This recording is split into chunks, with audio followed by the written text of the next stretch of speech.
대출 규제 완화되면서 갭 투자가 좀 꿈틀거린다고 앞에서 말씀을 제가 좀 드렸거든요. 네네. 그리고 지금 뭐 박 대표님의 말씀 주신 것처럼 시장에서 좀 지역별로 숨통이 트는 것도 있고, 뭐 서울 같은 경우는 좀 네네네. 괜찮다 얘기를 주셨는데, 이런 지역별로 분위기나 주요 지역들은 어떻게 좀 분위기가 반전될 것으로 예상을 하는지, 왜 다르다라고 보시는 거예요?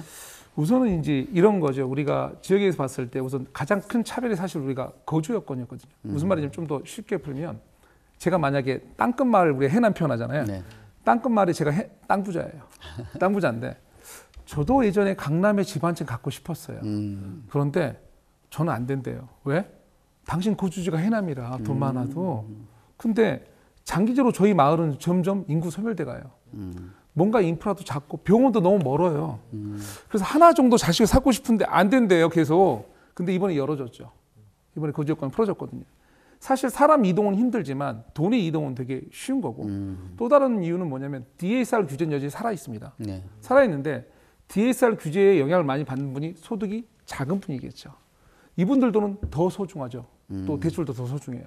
그러면 이름이 예항이면 장기적으로 좀 더 안전한 곳, 소중하잖아요. 사실은 뭐 외람된 말이지만 돈 정말 많은 분이 약간 실수해도 큰일 없잖아요. 근데 이건 정말 소중한 분 돈이거든요. 그래서 그분들이 오히려 더 고르기 시작했죠. 좀 더 멀리. 그러니까 우리 집만 보다가, 근처만 우리 집만 보다가, 나 멀리 저 수도권에 뭐 이렇게 좀 더 돈을 이용해서 왜 봐도 되니까, 또 이제 이런 거죠.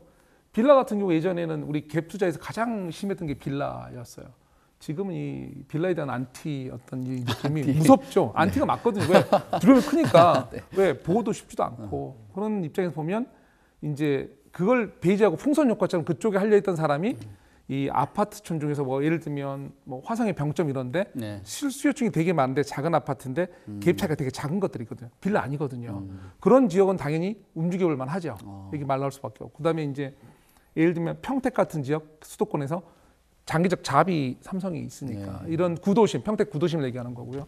그다음에 이제 뭐 서울에서 보면 노원구 같은 경우 확실히 이번에도 많이 움직였거든요. 노원구의 재건축이 많이 눌렸지만 어쨌든 이주가 시작하고 뭐 하면 무섭다는 걸 다 느끼고 있잖아요. 갈 데 곳이 없고. 그래서 그런 것들은 당연히 그 자체 지역에 있는 사람뿐만 아니라 외부에서도 올 길이 열린 것 같다. 그래서 차이가 난다는 거고, 예전에 우리가 지방에 있는 경우는 지금 아직까지는 여러 가지 누른 압박 요인이 많아서 사람들이 좀 더 멀리 보는 것 같아요. 그래서 차이가 커진다 이 말씀 드리는 겁니다. 네.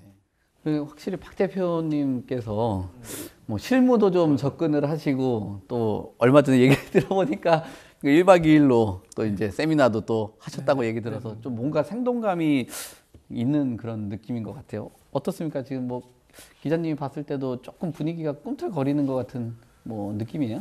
아무래도 지금 뭐 줍줍 시장이 있고, 그리고 이 언제 규제가 좀 완화됐으니까 한번 모아뒀던 몬돈 풀어보, 그러니까 어쨌든 자금을 모아뒀던 분들은 네. 준비했던 기회가 왔다라고 생각할 분도 있고, 그러니까 본인이 생각하는 기준점이 있잖아요. 그러니까 발목에 사실 분들, 펄에 사실 분들, 머리에 사실 분들. 근데 지금은 본인이 생각했을 때 어느 정도 수준을 왔다라고 하신 분들은 이미 들어가신 분이 있는 거고, 대표님 말씀처럼 뭐 지역마다 다 개입이 다 차이가 있기 때문에, 그래도 어느 정도 이 열어졌다는 거는 어느 정도 시그널이 있기 때문에 어느 정도 이 시장에 대한 여러 개방에 대한 어느 정도 반응은 좀 있는 것 같습니다. 네.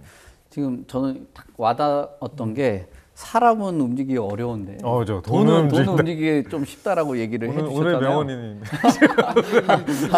네. 지방 이런 자산이라는 거는 돈이 커갈수록 오히려 더 두려움이 크거든요. 네. 우리가 뭐 음식 한번 몇천 원 먹고 먹었는데 배탈 나면 괜찮은데, 자산은 이게 단위가 크잖아요. 되게 두렵고, 아까 말씀드린 오히려 규제를 받는 돈이 더 두렵거든요.